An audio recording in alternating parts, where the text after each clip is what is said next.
اعوذ باللہ من الشیطان الرجیم بسم اللہ الرحمن الرحیم اذ یغشیکم النعاس آمنة منہ وینزل علیکم من السماء ماء لیطہرکم بہ ویذہب عنکم رجز الشیطان ولیربط علی قلوبکم ویثبت بہ الاقدام۔ صدق اللہ العظیم۔ عزیز طلباء، آج ہم سورۃ انفال کا دوسرا سبق شروع کر رہے ہیں، الدرس الاول بے، آیت 11 تا 19، یعنی سورۃ انفال کی جو دوسری رکوع ہے وہ مشتمل ہے آیت نمبر 11 سے لے کر آیت نمبر 19 تک۔ اللہ رب العزت ان آیات میں فرماتے ہیں، جیسا کہ میں نے آپ کو پہلے سے بتایا تھا کہ سورۃ انفال کا دوسرا نام غزوہ بدر ہے، اس میں زیادہ واقعات جو ہے وہ غزوہ بدر کے بیان ہوئے ہیں۔ تو ان آیات میں اللہ تعالیٰ اپنے کچھ انعامات کا ذکر کرتے ہیں، تذکرہ کرتے ہیں جو اللہ تعالیٰ نے مسلمانوں پر فرمائے تھے۔ پہلی آیت میں اللہ رب العزت فرماتے ہیں کہ اذ جب یغشیکم النعاس، اپنی طرف سے تمہیں نیند کی چادر اڑھا دی، امنتاً تمہارے تسکین کے لیے، منہ اپنی طرف سے۔ تو جنگ بدر میں اللہ رب العزت کی طرف سے مسلمانوں پر جو پہلا نعمت نازل ہوا تھا وہ تھا، اللہ فرماتا ہے کہ تمہاری تسکین کے لیے میں نے اپنی طرف سے تمہیں نیند کی چادر اڑھا دی۔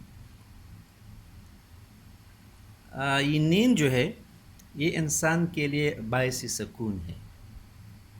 جس انسان کا نیند اچھا ہو، صحیح طریقے سے وہ سوتا ہو اور مطلب ہے کہ انتشار کا شکار نہ ہو، صحیح طریقے سے سوتا ہے اور پھر اٹھتا ہے، تو اس کا مطلب یہ ہے کہ یہ انسان جو ہے یہ صحت مند ہے، ذہنی طور پر یہ جو ہے سیٹسفائیڈ ہے، پرسکون ہے۔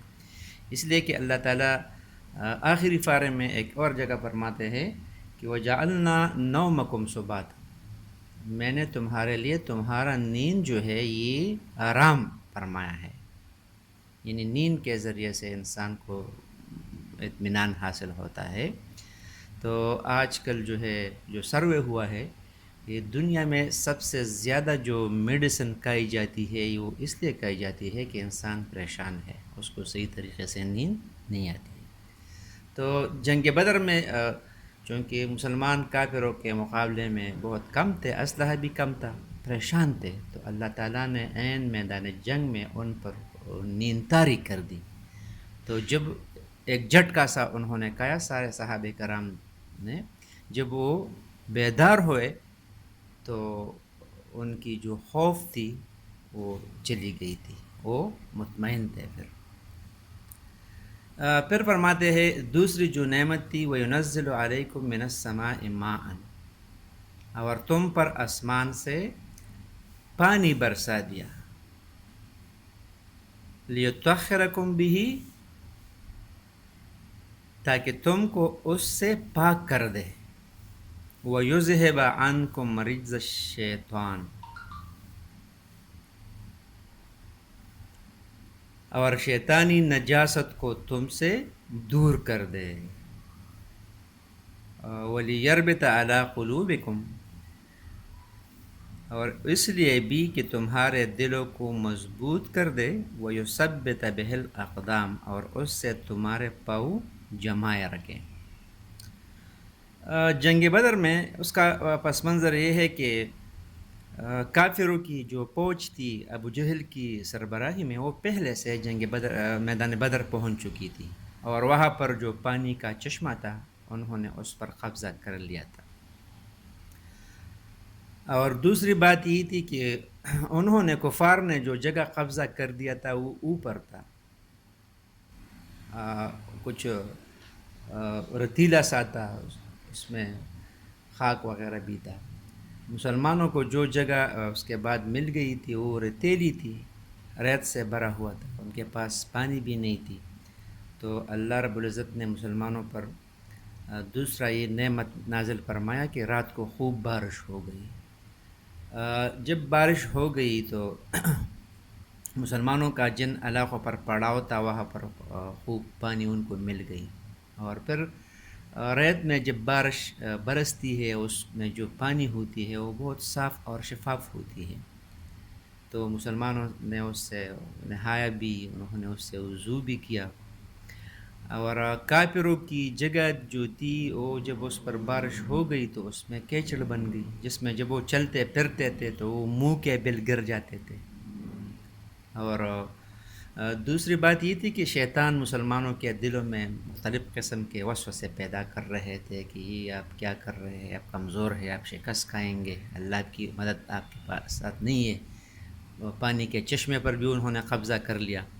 تو اس میں اللہ تعالیٰ نے یہ مسلمانوں پر اس انعام کا ذکر فرمایا کہ میں نے رات کو آپ کے لیے خوب بارش برسا دی۔ اور دوسری بات یہ ہے کہ اس بارش کے پانی سے آپ نے غسل کرایا، پانی کے برتن بھر دیے، وضو اس کے ذریعے سے آپ نے کیے، ٹھیک ہے، تاکہ آپ کو تسلی مل جائے۔ اور جو مسلمانوں کے دل میں اگر کچھ شیطانی وسوسے پیدا ہو گئے تھے تو وہ بھی واش ہو گئے، وہ ختم ہو گئے اللہ تعالیٰ کی اس نعمت سے۔ اور اسی طرح مسلمانوں کو تسلی بھی مل گئی، وہ مطمئن ہو گئے، اس لیے کہ کسی نے جو ہٹلر تھا جرمنی کا بادشاہ گزرا ہے، بہت جنگجو تھا، اس سے کسی نے پوچھ لیا کہ جنگ میں کامیابی کے لیے سب سے بڑی چیز کیا ہوتی ہے؟ تو اس نے کہا کہ جنگ میں کامیابی کے لیے سب سے جو بڑی چیز ہے وہ حوصلہ ہے۔ جن فوج میں حوصلہ ہوگا اگرچہ ان کے پاس ہتھیار کم کیوں نہ ہو وہ ضرور فتح یاب ہوں گے۔ تو یہ بھی اللہ تعالیٰ نے یہ ذکر فرمایا کہ میں نے یہ بارش برسا دی، ان پر نیند کی چادر اڑا دی، یہ اس لیے کہ ان کے دل مضبوط ہو جائے۔ اس کے ذریعے میں نے مسلمانوں کے دل مضبوط ہو گئے، ان کو حوصلہ مل گیا اور ان کے پاؤں جم گئے دشمن سے خوب مقابلہ کرنے کے لیے۔ اس کے بعد آیت نمبر 12 میں اللہ رب العزت فرماتے ہیں کہ اذ یوحی ربک الی الملائکۃ، جب تمہارا پروردگار فرشتوں کو ارشاد فرماتا تھا، انی معکم، کہ میں تمہارے ساتھ ہوں، فثبتوا الذین آمنوا، تم مومنوں کو تسلی دو کہ ثابت قدم رہیں۔ جس طرح یعنی جنگ بدر کے موقع پر اللہ تعالیٰ نے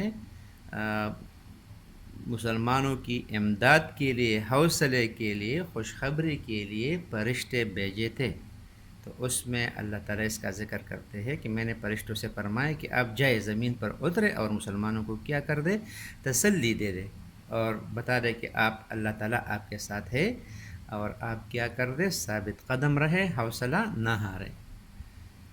اس کے بعد فرمائے کہ سألقی فی قلوب الذین کفروا الرعب، میں ابھی کافروں کے دلوں میں رعب و ہیبت ڈالے دیتا ہوں۔ اور اس کے مقابلے میں، اس کے بالعکس، اللہ تعالیٰ نے کافروں کے دل جو تھے اس میں مسلمانوں کا رعب و ہیبت ڈالا، مسلمانوں کو مضبوط کیا اعصابی لحاظ سے، اور کافروں کو کیا کمزور کیا۔ یہ وہ چھپی ہوئی اللہ تعالیٰ کی امداد تھی مسلمانوں کے ساتھ، جس کا تذکرہ اللہ رب العزت اسی آیت میں فرماتے ہیں۔ اس کے بعد فرمائیں کہ فَاضْرِبُوا فَوْقَ الْأَعْنَاقِ، تو ان کے سر مار کر اڑا دو، ان کے سر مار کر اڑا دو۔ مسلمانوں سے فرمایا کہ خوب لڑائی کرو، ان کے سروں کے اوپر ان کو مار دو، مطلب ہے کہ ان کے گردن اڑا دو، ڈرنا نہیں ہے، حوصلے سے لڑنا ہے کافروں کے خلاف۔ وَاضْرِبْ مِنْهُمْ كُلَّ بَنَانٍ، اور ان کا پور مارو، یعنی ان کے جو بدن کے انگلیوں کے جو پور ہے ان کو مار دے. مطلب یہ کہ عام بس جہاں آپ کافروں سے لڑتے رہے، وار کرتے رہے، جو بھی جگہ ان کا آپ مار سکتے ہیں مار دیں. خاص طور پر گردن اور پور کا ذکر کیا. گردن یہ ہے کہ گردن پر انسان مار کاٹ جاتے ہیں وہ ختم ہو جاتے ہیں، اور پور اس لیے کہ جب انسان کے انگلیوں کے پور زخمی ہو جائے تو پھر لڑنے کا قابل نہیں رہتا ہے. اس کے بعد آیت نمبر 13 میں اللہ رب العزت فرماتے ہیں کہ ذالک بأنہم، ان کو یہ سزا اس لیے دی گئی کہ انہوں نے شاق اللہ و رسولہ، خدا اور اس کے رسول کی مخالفت کی. ومن یشاقق اللہ و رسولہ، اور جو شخص بھی خدا اور اس کے رسول کی مخالفت کرتا ہے، فإن اللہ شدید العقاب، تو خدا سخت عذاب دینے والا ہے. یعنی اللہ تعالیٰ کے انسانوں کے ساتھ کوئی دشمنی نہیں ہے. اللہ نے انسان کو پیدا کیا ہے، اللہ انسانوں کا خالق ہے، مالک ہے، اور ان کو ٹیسٹ کرنے کے لیے اللہ نے ان کو دو راستے بتا دیے ہیں کہ ایک راستہ جنت کو جاتا ہے، دوسرا راستہ دوزخ کو جاتا ہے. تو پھر انسان کی چوائس ہے کہ وہ اپنے لیے کون سا راستہ منتخب کرتا ہے. تو اللہ فرماتا ہے کہ میں نے ان کو یہ سزا اس لیے دی کہ انہوں نے اللہ اور اس کے رسول کی مخالفت کی، اور یہ اللہ کا قانون ہے کہ جو شخص بھی اللہ اور اس کے رسول کی مخالفت کرتا ہے تو اللہ تعالیٰ ان کو سخت عذاب دیتا ہے، دنیا میں بھی اور آخرت میں بھی. اگر دنیا میں عذاب سے بچ جائے تو آخرت کے عذاب سے بچو نہیں سکتا ہے. اور اس کے بعد فرماتے ہیں کہ ذالکم فذوقوہ، یہ مزہ تو یہاں چکو، وَأَنَّ لِلْكَافِرِينَ عَذَابَ النَّارِ، اور آخرت میں کافروں کے لیے دوزخ کا عذاب بھی تیار ہے. یہاں یعنی اللہ فرماتے ہیں کہ یہ دنیا کی جو عذاب ہے، ان کا قتل ہونا، ان کا خون بہنا، ان کو سزا دینا، یہ معمولی ہے، معمولی ٹیسٹ ہے. آخرت کے عذابوں میں سے ان کا اصل جو حساب کتاب ہوگا، عذاب ہوگا، سزا ہوگا، وہ آخرت میں ہوگا. اور آخرت میں کون سی سزا ہوگی؟ اللہ نے فرمایا کہ دوزخ کا عذاب وہاں ان کا انتظار کرتا ہے، تیار ہے. تو اللہ تعالی ہمیں عذاب جہنم سے بچائے. اللہ کے یعنی سخت عذاب جو ہے وہ آگ کا عذاب ہے، اور اللہ تعالیٰ آخرت میں انسان کو عذاب یعنی آگ کا عذاب ان کو چکھا دے گا. اس کے بعد عزیز طلباء آیت نمبر 15 اور 16 میں اللہ رب العزت مسلمان مجاہدین کو جنگ کے بارے میں کچھ ہدایات بتاتے ہیں کہ آپ کو جب آپ نے پکا ارادہ کر لیا، عزم کر لیا، اور آپ جو ہے میدان جہاد میں نکلے، جنگ شروع کیا، تو پھر آپ کو یہ کام نہیں کرنے ہیں. دو ہدایت کون سے ہے؟ تو وہ اگلے دو آیت میں اللہ رب العزت مسلمانوں سے خطاب فرما رہے ہیں. تو آیت نمبر 15 میں اللہ رب العزت فرماتے ہیں کہ یا ایھا الذین آمنوا، اے اہل ایمان.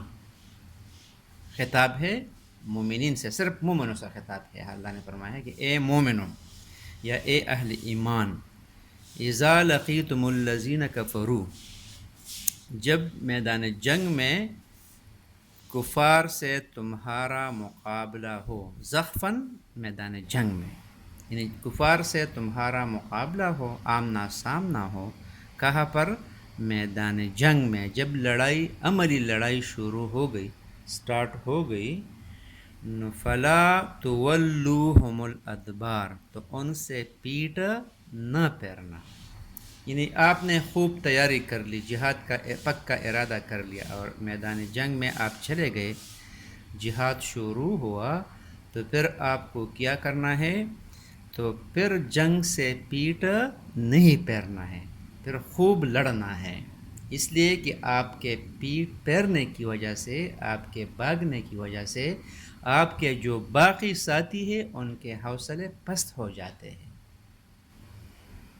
تو وہ بھی حوصلہ ہارتے ہیں تو شکست ان کی یقینی ہو جاتے ہیں۔ تو یہ اللہ تعالیٰ نے انسٹرکشن دی مسلمان مجاہدین کو کہ جب آپ کافروں کے خلاف میدان جنگ میں لڑتے ہیں تو پھر آپ کو پیٹھ نہیں پھیرنا۔ اور اللہ نے جن سخت عذابوں کا ذکر کیا ہے تو اس میں بڑے بڑے گناہ ہے، اس میں یہ بھی ہے کہ کوئی مسلمان میدان جنگ سے بھاگ جاتا ہے، اس لیے کہ اس کے بھاگنے سے ان کے باقی ساتھیوں کا حوصلہ خراب ہو جاتا ہے۔ آیت نمبر 16 میں اسی آیت کا تسلسل ہے، تو وہاں پر فرماتے ہیں کہ وَمَن يُوَلِّهِمْ يَوْمَئِذٍ دُبُرَهُ، اور جو شخص جنگ کے روز اپنا پیٹ پھیرتا ہے، میدان جنگ سے بھاگ جاتا ہے۔ دبر کہتے ہیں پیٹ کو، کمر کو، تو یولیہم کا مطلب ہے پھیرنا، یعنی دشمن کی طرف اپنا پشت پھیرنا۔ یعنی اس کا مطلب ہے کہ جب میدان جنگ میں آپ کا جو کمر ہے دشمن کی طرف آ جاتا ہے تو اس کا مطلب ہے کہ آپ اس سے بھاگ جاتے ہیں۔ اور یہ جنگی اصول جو ہے اس میں بھی یہ دیکھا جاتا ہے کہ جو مجاہد سامنے سے لگ جاتا ہے تو عام طور پر یہ تصور کیا جاتا ہے کہ وہ دشمن سے لڑتا ہوا اس کو گولی لگی ہے، اور جو پیچھے سے لگ جاتا ہے تو عام طور پر یہ تصور کی جاتا ہے کہ یہ دشمن سے بھاگ رہا تھا تو انہوں نے فائر کیا ہے، وہ پیچھے سے لگ گیا ہے۔ تو یہ اللہ فرماتا ہے کہ جو شخص اس دن میدان جنگ سے بھاگ گیا، تو یہاں پر یہ دو اس کے بعد ہم آ جاتے ہیں فَقَدْ بَاءَ بِغَضَبٍ مِّنَ اللَّهِ، تو خدا کے غضب میں گرفتار ہوا، وَمَأْوَاهُ جَهَنَّمَ، اور اس کا ٹھکانہ دوزخ ہے، وَبِئْسَ الْمَصِيرُ، اور وہ بہت ہی بری جگہ ہے۔ درمیان میں یعنی مطلب ہے کہ جو شخص میدان جنگ میں بھاگ گیا تو اللہ کے غضب میں گرفتار ہوا اور اس کا ٹھکانہ دوزخ ہے، اور دوزخ جو ہے وہ رہنے کے لیے بہت بری جگہ ہے۔ یہ قاعدہ بتا دیا کہ مطلب ہے بڑا گناہ ہے میدان جنگ سے بھاگنا، لیکن اس کے درمیان میں دو ایکسیپشن استثناء آ گیا۔ ہاں، بھاگنا نہیں چاہیے، لیکن اگر یہ دو کیسز میں انسان بھاگ گیا تو خیر، اس پر کچھ ملامت یا گناہ نہیں ہے۔ وہ دو کیسز کون سے ہیں؟ جس میں میدان جنگ میں ایک مجاہد کا کمر جو ہے وہ مخالفین دشمن کی طرف آ جاتے ہیں، تو اس میں جو پہلا ہے الا متخرفا لقتال، الا مگر متخرفا لقتال، جنگی چال کے طور پر، یعنی حکمت عملی سے دشمن کو مارے۔ حکمت عملی سے مطلب یہ کہ کوئی چال، حکمت، کچھ طریقہ کر رہا ہے دشمن کو دھوکہ دینے کے لیے، اور اس دوران اس کا جو کمر ہے دشمن کی طرف آ گیا۔ جس طرح کہتے ہیں کہ آل از fair in love and war, نا، کہ مطلب ہے کہ جنگ میں کفار کو آپ دھوکہ دے سکتے ہیں، دھوکہ کسی اور کیس میں جائز نہیں ہے، لیکن جب آپ کفار سے لڑتے ہیں تو اس میں میدان جنگ میں آپ کو دے سکتے ہیں۔ یہ متحرفاً لقتال کا مطلب یہ ہے کہ جنگی چال کے طور پر، مطلب ہے کہ ایک مجاہد ہے دشمن سے لڑتے ہیں اور وہ اس سے بھاگ جاتا ہے، اور اس کے ذہن میں یہ ہے کہ میں اس سے دوڑتا ہوں اور یہ میرے پیچھے آئیں گے اور اچانک میں مڑوں گا اور اس پر ایک بارگی حملہ کروں گا اور ان کا نقصان کروں گا۔ تو اس کیس میں چونکہ اس کا ارادہ تو بھاگنے کا نہیں ہے، دشمن کو دھوکہ دینے کا ہے، اسی دوران وہ اس کا پیٹ جو ہے دشمن کی طرف آ گیا، تو یہاں ہے کہ خیر الا متخرف القتال، جنگی چال کے طور پر۔ تو یہ پہلا ایکسیپشن آ گیا اس آیت میں۔ دوسرا ہے او متخیزا الی فئۃ، یا اپنی فوج میں جا ملنا چاہے۔ دوسری کیس یہ ہو سکتی ہے، لیٹ سپوز ایک بہت بہادر مجاہد ہے، کمانڈر ہے، وہ لڑتا ہے کافروں سے، تو وہ تو اکیلے نہیں لڑ سکتے، اس کے پاس ضرور بٹالین ہوگا، اس کے پاس میڈیکل والے ہوں گے، اس کے ساتھی ہوں گے، ٹھیک ہے، مختلف طریقے سے وہ لڑتے ہیں، اور یہ لڑتے لڑتے دشمن کے علاقے میں بہت دور تک چلا گیا، ابھی پیچھے سے اس کو کمک نہیں پہنچ رہی ہے، کافی آگے اس کے جان کو بھی خطرہ ہے، ساتھی پیچھے رہ گئے ہیں، اس دوران وہ دیکھتے ہیں کہ میرے ساتھی تو بہت پیچھے رہ گئے ہیں، وہ مڑ کر واپس اپنے ساتھیوں کے ساتھ جا ملتا ہے، ان سے اسلحہ لینے کے لیے، خوراک لینے کے لیے، کسی اور چیز کے لینے کے لیے، تو ان کا جو پیٹھ ہے وہ دشمن کی طرف آ جاتا ہے، تو یہ بندہ جو ہے یہ مجاہد گناہگار نہیں ہے، تو اسی آیات میں یہ دو کیسز نکال کر اس کے علاوہ کوئی بھاگ جاتا ہے تو اس کے لیے سخت عذاب و مقرر ہے، اور یہ جب ہم دیکھتے تو دیکھیں اس میں انما الاعمال بالنیات، اس نے بھاگنے کا نیت نہیں کیا ہے، وہ تو کچھ حکمت سے کچھ کام چلا رہے، پلاننگ کر رہے ہیں، تو اسی لیے ان دو کیسز میں اس کا پیٹھ ان کی طرف آ گیا ہے، یعنی اس مجاہد کا جنگ سے بھاگنا مقصود نہیں ہے، تو اس لیے اللہ نے فرمایا کہ وَمَن يُوَلِّهِمْ يَوْمَئِذٍ دُبُرَهُ، جو بھی شخص جنگ کے روز اس صورت کے سوا الا متخرف لقتال، کہ لڑائی کے لیے کنارے کنارے چلے، یعنی حکمت عملی سے دشمن کو مارے یا جنگی چال چلائے، او متخیزا الی فئۃ، یا اپنی فوج میں جا ملنا چاہے، یعنی ان دو کیس کے علاوہ اور جو بھی کوئی اپنی پیٹھ کافروں کی طرف کرتا ہے، فقد باء بغضب من اللہ، تو اللہ کے غضب میں گرفتار ہو گیا، ومأواہ جہنم، اس کا ٹھکانہ دوزخ ہے، وبئس المصیر، اور وہ بہت بری جگہ ہے۔ تو عزیز طلباء، آج تک اتنا کافی تھا، انشاءاللہ نیکسٹ لیکچر میں باقی ہم پڑھیں گے۔ وما علینا الا البلاغ۔